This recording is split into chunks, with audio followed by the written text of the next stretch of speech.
Good afternoon. The Secretary General and the Prime Minister will make introductory remarks, and then they'll be happy to take a few questions. Secretary General. Prime Minister Orban, Ludovic, warm welcome to NATO headquarters. It's great to see you here, and congratulations on your appointment as Prime Minister. Romania plays a key role in our alliance. You contribute to NATO operations in Afghanistan and Kosovo. You host our ballistic missile defense site in Devizulu, and your troops deter aggression as part of our multinational battle group in Poland. You also make essential contributions to Black Sea security, leading a multinational battle group in Craiova and participating in joint exercises and maritime patrols. We agree on the strategic importance of the Black Sea region, and we have strengthened NATO's presence on land, at sea and in the air. To keep our people safe in a more dangerous world, we also need to invest in defense. So I welcome Romania's plans to spend 2% on defense this year, and I welcome the fact that we have already reached 2% of GDP to defense. And also your plans to modernize your armed forces over the next decade. I count on Romania, as on all allies, to keep up the momentum. Prime Minister, we have just discussed the current tensions in the Middle East. The situation in this region remains volatile and fragile. It is in nobody's interest to have a new conflict. Peace and stability in the Middle East is important for all NATO allies. So allies continue to consult closely. Yesterday I spoke with President Trump. He asked NATO to become more involved in the Middle East. NATO has the potential to contribute more to regional stability and the fight against international terrorism. And we are looking into what more we can do. This week I also spoke to Iraqi Prime Minister Mahdi. I reiterated NATO's strong commitment to the fight against terrorism and to our training and capacity building mission to prevent the return of our common enemy, ISIS. We agreed on the need for restraint and de-escalation in the region. Let me thank Romania for its contributions to NATO's mission in Iraq. The safety of our personnel is paramount. For the time being, we have suspended our training, and we are taking all precautions necessary to protect our people. This includes the repositioning of personnel to different locations, both inside and outside Iraq. But NATO maintains a presence in Iraq, and we remain in close contact with the Iraqi authorities. So, Prime Minister, let me once again welcome you to NATO and thank you for Romania's strong commitment to our alliance, and I look forward to continuing working closely with you. Thank you. Thank you very much. Good afternoon. It is a pleasure for me to be at the NATO headquarters right at the beginning of the new year. NATO is fundamental for Romania, and our commitment to its success is ironclad. I am grateful to the Secretary General for a very substantial and fruitful meeting. We had a comprehensive discussion about the security challenges confronting our alliance, including the security situation in the Black Sea region. We have reviewed the priorities for continuing NATO's adaptation in the light of the significant decision adopted by the Allied leaders in London 1 month ago. I have used the opportunity to congratulate the Secretary General for his leadership, which is so important for the success of NATO, while assuring him of Romania's full support for achieving the goals of our alliance. as well as of the continuity of our policies and commitments. We will continue to allocate 2% of GDP to defense in accordance with the objective assumed by the Allies at the Wales Summit in 2014. At the same time, Romania will continue to contribute to NATO's missions and initiatives, to the Allied forward presence on the eastern flank, and to the NATO Readiness Initiative, as well as in Afghanistan, Kosovo, and Iraq. All these are not only concrete contributions to the activity of the alliance, but also ways in which Romania supports the Allied unity and solidarity, as well as a strong transatlantic link through a substantial participation to a fair burden sharing within NATO. We have also discussed about the security situation in the Black Sea, which continues to deteriorate while Russia continues to strengthen its military posture. I have underlined the importance attached by Romania to the consolidation of NATO's role in the Black Sea region, and we have agreed to continue working together for further strengthening of Allied forward presence in the south of the eastern flank in all areas, land, air, and maritime. We have also agreed to continue to support our partners in the region for increasing their resilience against internal and external challenges. Another important topic of discussion was the reflection process on strengthening NATO's political dimension that Allied leaders have decided to launch. I have underlined that this process needs to contribute further to strengthening NATO unity, solidarity, and ability to adapt, starting from the premise that NATO has to continue the adaptation process and to consolidate its deterrence and defense posture, and not from the idea that the alliance is in a crisis, which is incorrect. Romania will lend its full support to this process under your able leadership, Mr. Secretary General. Last but not least, I have also expressed Romania's support for the efforts aimed at deepening the NATO-EU cooperation, including in areas such as military mobility, countering hybrid threats, and ensuring stability in our neighborhood. Romania will remain a strong supporter of the strategic partnership between the two organizations, which have to act in full complementarity and synergy. Overall, a very good and substantial meeting that allowed us to review the priorities ahead regarding the continuation of NATO's adaptation, the consolidation of security in our region, and Romania's role and contribution to this process. Thank you. Okay, we have time for a few questions. We'll start with Calea Europeană, gentleman with the glasses. Thank you. So as we know, NATO has adapted its posture on the Black Sea, but at the same time we see a challenging situation because Russia is building up its military and so on, ships, missiles.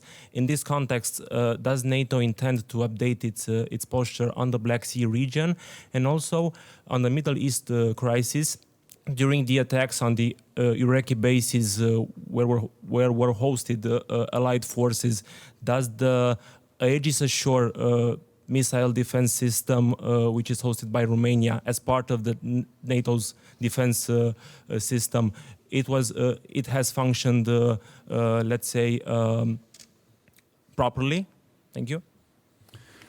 So first of all, the Black Sea is of strategic importance for NATO, and NATO has increased its presence in the Black Sea region on land, at sea and in the air.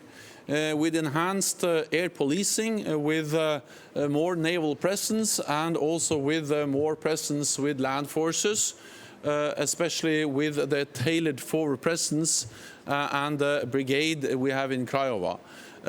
We are constantly assessing the need to further strengthen our presence.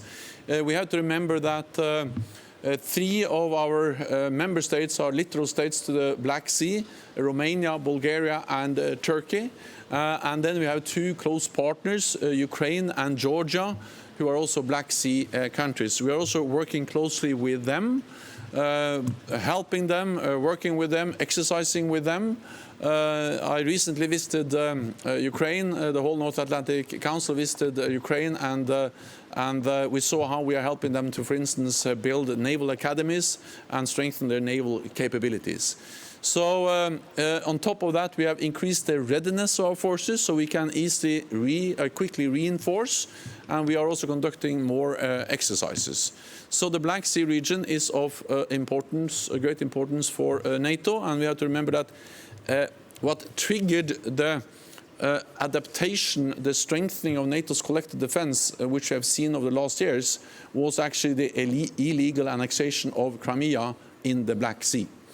Then, when it comes to the ballistic missile defense site in Romania, in Devozuru, we are, of course, vigilant. We are following the situation very closely, but there is no reason to change our posture level because we have no indication of an increased threat of ballistic missiles to NATO territory. But we remain vigilant. We follow the situation closely. And the missile defense site and the radars are, of course, providing us with valuable information, and we continue to follow the situation very closely. Romanian TV, lady in grey. Lady in grey now. Hello. Can you please tell us what do you mean by larger involvement in the Middle East? Can you be more specific? NATO is already playing an important role in the fight against terrorism, and NATO is already present in the Middle East in different ways.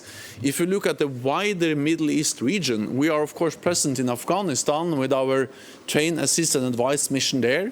We have a training mission in Iraq, and we are also working with partner countries in the region, for instance Tunisia and Jordan. We help them with intelligence, with special operation forces, because we strongly believe that building local capacity, training local forces is the best way to fight international terrorism. Just before Christmas, we also visited a new regional center which NATO has developed and established together with some countries in the Gulf region, a regional center in Kuwait, which is also contributing to our presence and our activities, capacity building activities in the wider Middle East region. So NATO already plays an important role in fighting international terrorism, and we are present in the region. What President Trump called for yesterday was more NATO involvement. And we are looking into what more we can do.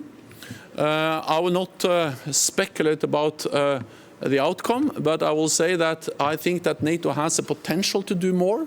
If we look at NATO's history, we have conducted big operations before in different theaters, in different ways. So we have the command structure, we have tried and tested structures to do capacity building, to do training, and we have also the structures to do this in a way where we ensure political transparency and consultation and decision making involving all the countries being part of this, which is not always only NATO allies but also very often partner countries, as for instance we have seen both in Afghanistan and Iraq, where NATO allies work with partners. Then I will highlight the importance of talking with countries in the region. If NATO is going to do more, of course we're going to do that together with countries in the region, as we do in Afghanistan, as we do in Iraq, Jordan, Tunisia and elsewhere. So I spoke with the Iraqi Prime Minister a few days ago. Today I had a meeting with the Iraqi ambassador to NATO, and of course we will consult, discuss closely with countries in the region, because if we are going to do more, we're going to do that based on agreement with them. Okay, NRK, gentleman in the second row. Secretary General and Prime Minister Ludovic Orban. Secretary General, could you please, without concluding, just give us an insight to what capacities and resources that you could deploy in the Middle East that would satisfy what President Trump is asking for? And Prime Minister Orban, tomorrow there will be a meeting in the European Union among the foreign ministers that have been moved forward. President Trump has asked European countries to pull out of what remains of the Iranian deal. Do you support this position? And again, Secretary General, Europe has been challenged because of the situation between Iran and the US. How will this affect the EU and NATO partnership? Will NATO and EU collaborate tighter or and more closely when it comes to the Middle East? Thank you.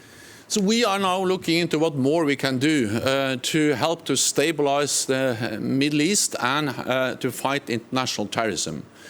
We already do a lot, especially when it comes to training, advising and assisting local forces, as we do in Afghanistan with our training mission there, and we do with the training mission we have in Iraq. I visited Iraq last fall, and I saw how NATO trainers are helping the Iraqi forces to improve their skills, their capabilities to fight ISIS, to fight Daesh, to fight international terrorism. And I strongly believe that the best way we can fight international terrorism is not always by deploying NATO troops in big combat operations. Sometimes we have to do that, but the best way is to enable local forces to fight terrorism themselves. And that's exactly what we do in Afghanistan, what we do in Iraq. And of course, we can look into if we can do more of that kind of activities. We can also do other things, but I will be very careful about speculating too much about that, because we are now looking into the different options. We need a proper decision-making process in NATO involving, of course, all allies, and we need to discuss this with the countries in the region. Because what we do in Afghanistan, what we do in Iraq, Jordan, Tunisia and elsewhere is always, of course, dependent on that we work together with the countries in the region. And this is also one of the issues I then discussed with the Iraqi Prime Minister earlier this week, how we can make sure that NATO can continue and help them in fighting terrorism in Iraq. Yeah, sorry, the other question was about NATO-EU. Well, for me, it is extremely important to work together, NATO and the European Union, because we face the same security environment, the same challenges. We have different capabilities. And when we fight international terrorism, when we try to stabilize the Middle East, we need many different tools. We need political tools, diplomatic tools, sometimes military tools. We need economic tools. So neither EU nor NATO have all these tools. So we need to work together to make sure that we have all the different capabilities, all the different tools we need in the fight against international terrorism.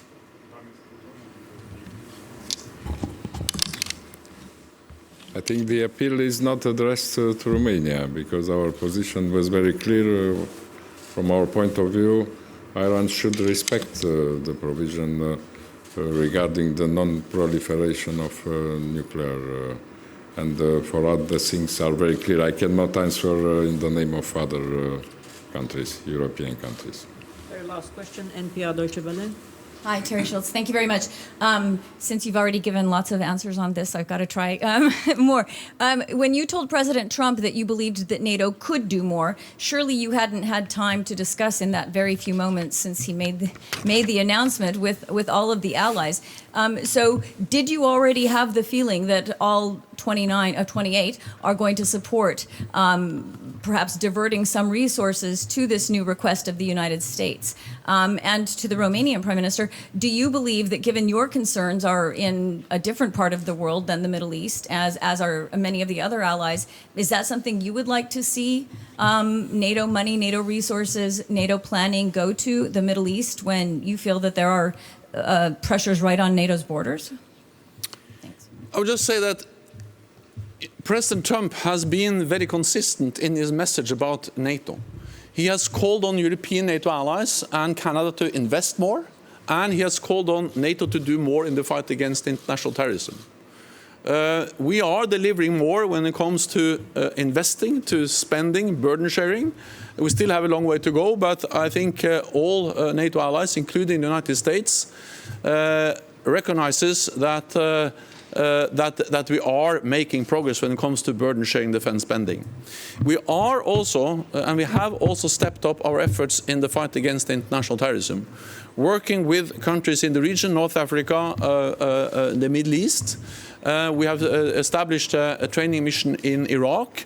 NATO has joined the global coalition to defeat Daesh. We provide support to the global coalition, to the efforts of the global coalition to defeat Daesh, and all NATO allies are part of the global coalition. So for me, it's no surprise that the United States is calling for NATO to do more, because that has actually been the message from the United States for a long time. We are looking into what more we can do. Of course, we make decisions in NATO by consensus, so we need a process, we need agreement within the alliance, but also with the countries in the region.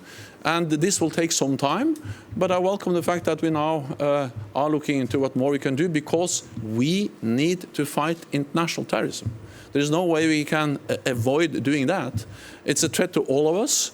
And to stabilize, to help to create more predictability, peace, stability in the wider Middle East region is of course important for the people living there, but it's also extremely important for the people living in NATO countries. We are more secure when our neighbors are more stable. And that's exactly why NATO has been addressing these challenges for a long time, and why we are looking into what more we can do. We proved from the moment we became a member of NATO that our involvement was very important, and if NATO will consider necessary to have a stronger presence and a stronger involvement in the fight against terrorism in Middle East or in other parts, we will be part of this action, decision, and movement. Thank you very much. This concludes this press point. Thank you. Thank you. Okay. Thank you.